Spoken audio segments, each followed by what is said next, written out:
Olá, boa noite. O Noticidade de hoje destaca o problema da dengue na região. O aumento dos casos da doença deixa a saúde em alerta máximo nos municípios.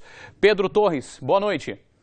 Boa noite, Fernando. Boa noite a todos que acompanham o Noticidade. Os números preocupam. Somente entre os dias 1º e 3 de janeiro foram registrados 16 casos da doença em Sorocaba. E nós começamos esta edição para dizer que continua foragido o motorista que abandonou o veículo com 740 quilos de maconha na rodovia Castelo Branco, em Itu. A droga foi apreendida pela Polícia Militar Rodoviária. Os policiais encontraram os entorpecentes depois que o motorista se recusou a parar em uma abordagem no pedágio. Houve perseguição ao longo de 5 quilômetros no sentido interior da rodovia. O suspeito abandonou o veículo e fugiu. O helicóptero Águia chegou a ajudar nas buscas, mas ele ainda não foi encontrado. O entorpecente foi encaminhado à Polícia Federal de Sorocaba. Em Salto de Pirapora, os comerciantes se preocupam com os assaltos na cidade. Um deles investiu mais de R$15 mil em câmeras de segurança, mas isso não foi suficiente até agora para inibir a ação dos criminosos. Medo. Esse é o sentimento da funcionária de um supermercado do bairro Campo Largo. O estabelecimento já foi assaltado 5 vezes. Dá vontade de nem trabalhar mais, porque tá revoltante aqui em Campo Largo, tá demais, direto assalto. A gente tem muito medo mesmo. Para o proprietário do estabelecimento, a situação está fora do controle. A gente quer uma proteção, né, dos policiais mais frequente no bairro, porque o bairro está crescendo, né, e a gente precisa de um policiamento mais extensivo, né? Esse outro supermercado do bairro foi assaltado 4 vezes. R$15 mil foram investidos em câmeras de segurança. Mesmo assim, não foi suficiente para inibir os bandidos. Quando eles não vêm assaltar você de mão armada, é dentro do mercado, as mercadorias, é o tempo inteiro. Esse outro comerciante foi assaltado pela primeira vez em dezembro. Ele pensa em investir na segurança e pede mais policiamento no bairro. A saída realmente é forçar o policiamento na cidade e, de preferência, se possível, colocar um posto aqui na periferia, porque aqui no bairro onde nós estamos, cresceu muito comercialmente. E a Polícia Militar se posicionou sobre este assunto. Veja. A gente não trabalha só com efetivo, com viatura, a gente trabalha com inteligência também, que, aliás, é mais importante do que simplesmente ter um policial em cada esquina, que isso não vai haver em município algum.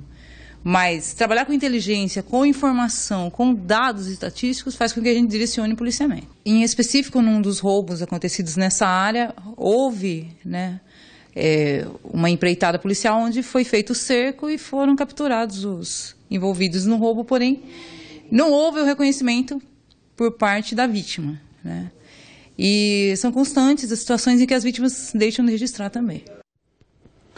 Auditores contratados pela Prefeitura de Sorocaba para fazer uma auditoria na Santa Casa prestaram depoimento hoje à polícia. Segundo o delegado seccional Marcelo Carriel, eles ajudaram a esclarecer alguns pontos na investigação e agora a polícia deve ouvir mais pessoas nos próximos dias. Além de funcionários da própria Santa Casa, foram intimadas pessoas e empresas que aparecem no relatório final da auditoria realizada pela Prefeitura. Essas empresas teriam recebido dinheiro do hospital, mas não foi comprovado se elas prestaram ou não os serviços citados. A auditoria foi realizada entre os meses de julho e novembro de 2014. Os auditores focaram as análises na gestão entre os anos de 2009 e 2013, período da antiga administração. Entre as supostas irregularidades estão a má gestão da verba pública, prejuízos financeiros decorrentes de pagamentos indevidos para prestadores de serviço e fornecedores e a contratação de parentes, o que caracteriza aí nepotismo.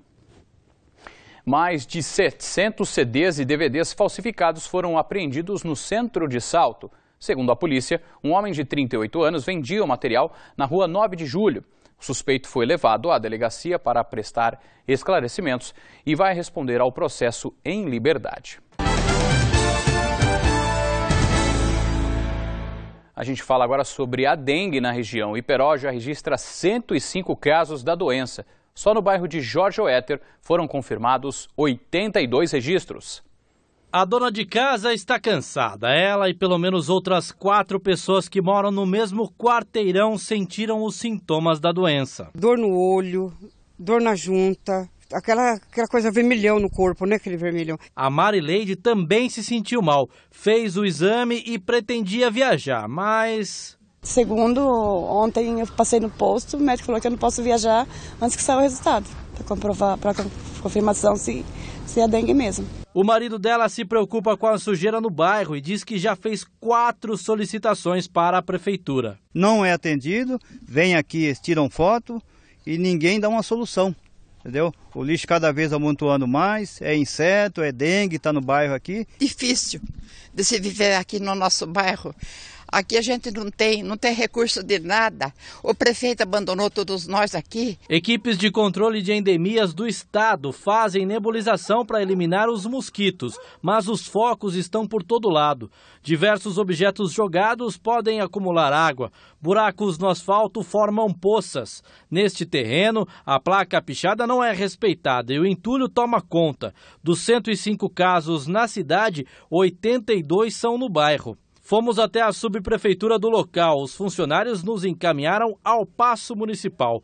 O setor de comunicação nos disse que ninguém daria entrevista sobre o assunto e que explicações sobre a limpeza do bairro seriam enviadas por e-mail. Em Sorocaba, os números também são preocupantes. Nos 3 primeiros dias de 2015, foram 16 casos. 15 adquiridos na própria cidade. O problema é que entre julho e novembro do ano passado, período em que não costuma haver infecções, foram 138. Nos mesmos meses de 2011, eram 14 e em 2013, 11 casos. Para melhorar essa taxa, a colaboração da população é fundamental. Pelo menos uma vez por semana é preciso verificar a casa toda para eliminar o acúmulo de água parada.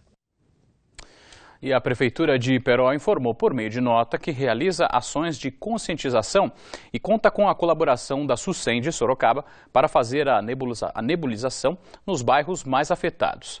Também é realizada a coleta regular de lixo no bairro e a população é orientada a não jogar entulho em terrenos. Quem tiver algum sintoma da doença deve sim procurar o mais rapidamente possível uma unidade de saúde.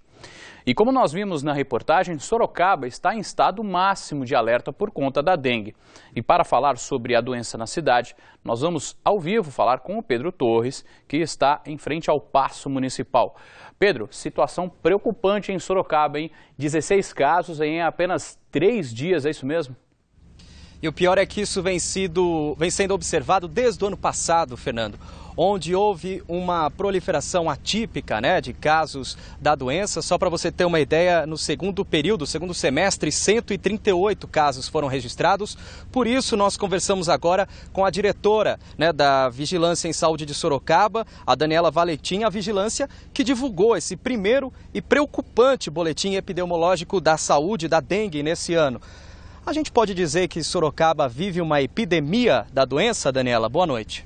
Boa noite. Não, esse momento não é um momento epidêmico, mas nós observamos um aumento rápido no número de casos. É por isso que nós entendemos que uma das principais armas do combate à dengue é a informação. Então nós estamos disseminando para a população a informação que nós estamos tendo aumento no número de casos, para que cada um de nós, para que possamos combater o Aedes na forma que ele é mais vulnerável, que é na forma de larva, eliminando os criadouros.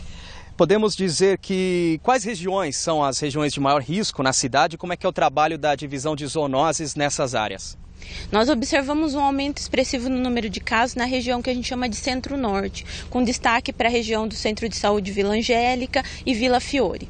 Nessas regiões onde nós temos casos positivos de dengue, as equipes da zoonose, junto com as agentes comunitárias de saúde, fazem uma operação de bloqueio, vão nas casas, removem os criadouros e depois uma outra equipe vai até lá e nebuliza, que a gente chama que é aplicar o inseticida. É muito importante que as pessoas abram as casas para as zoonoses, para que esse tratamento seja realmente eficaz e aí a gente consiga tanto remover as larvas como diminuir a quantidade de mosquitos. O problema é que o mosquito Aedes aegypti não transmite só a dengue, né, Daniela? Perfeito. Nós estamos em alerta também com o risco de introdução da febre do chikungunya, que é uma doença muito comum na América Central e que pode a qualquer momento ser introduzida no nosso município. Por isso é importante remover os criadouros, porque o transmissor é o mesmo. Como a população deve receber, então, o controle de zoonoses? Abrir as casas. Se tiver dúvida, liga na divisão de zoonoses, se informa se os agentes são nossos e abram as suas casas para que a gente possa realmente ter um trabalho eficaz. Daniela, nosso apresentador, o Fernando Matos, tem uma pergunta para passar sobre esse importante assunto. Pois não, Fernando? Exatamente, Pedro. Muitas pessoas aí, até eu mesmo, fico em dúvida em relação até à picada do mosquito da dengue. Se há ou existe um horário de maior incidência de risco de transmissão da doença. Pela manhã ou à noite também, como a cidade é cortada por um rio, muitos pernilongos às vezes estão em casa, né? Então a gente queria saber, de repente, a população, que é uma dúvida recorrente.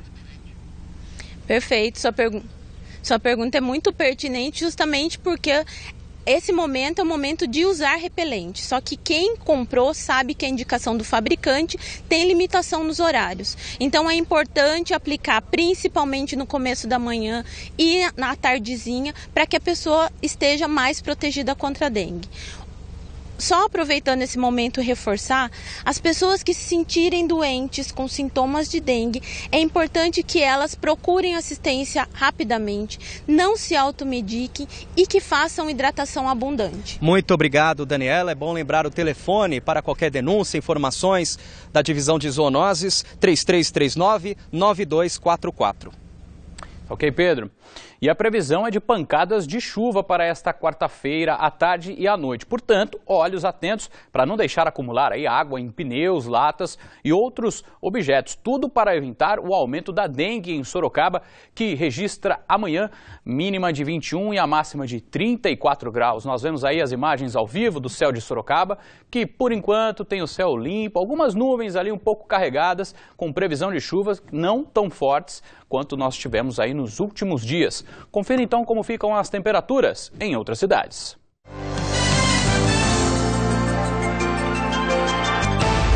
Em Itupeva, as temperaturas variam entre 23 e 35 graus. Mesma máxima prevista para Porangaba. Jundiaí registra a mínima de 22 e máxima de 34. Em Itapetininga, a mínima de 21 e a máxima de 33 graus. O Corpo de Bombeiros procura neste momento uma vítima que teria se afogado em um lago no conjunto habitacional Ana Paula Eleutério, em Sorocaba. 3 viaturas trabalham na operação e ainda não há informações sobre a identidade da vítima. E ainda em Sorocaba, 5 jovens foram detidos por picharem o muro do Cemitério da Saudade, que fica na Vila Carvalho. A Guarda Civil Municipal chegou até eles depois de uma denúncia. Com os suspeitos, foram encontrados um rolo de pintura e 2 garrafas PET. Eles confessaram que picharam o muro do cemitério, além de 2 comércios e uma casa. Eles foram até a delegacia e depois liberados.